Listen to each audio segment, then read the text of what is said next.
Hello guys, napalit ko kanang fish o kanang feed niya kay ano para napot yung mga kuan ba alagaan kay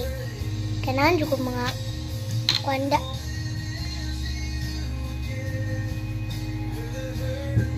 baby fish. Ako din yung padakon guys kay ano ang isda guys mas dagat so wag na lang din ako tubig sa katong dagat na tubig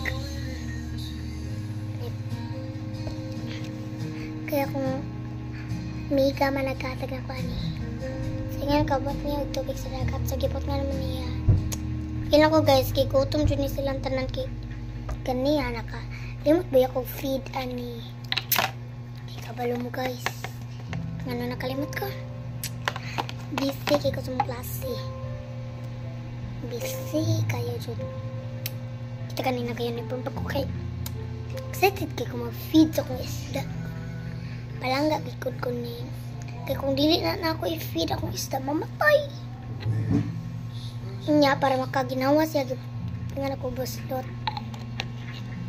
para makaginawa sila ayun po budi mo po ginawa sa matayin sila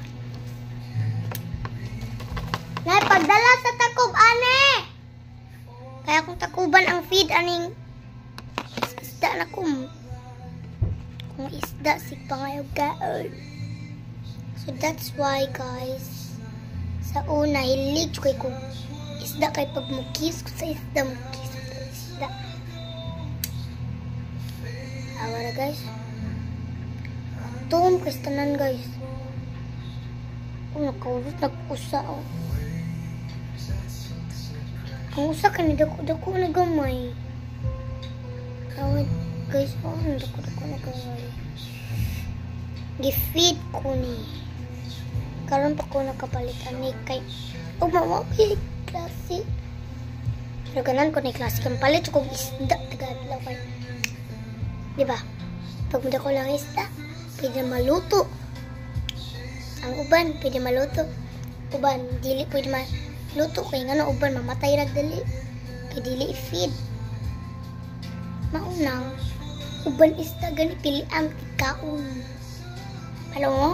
anong pilian kayo tungod sige mamog papili pala ng chicken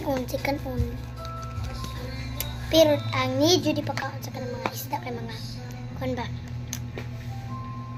kanang mga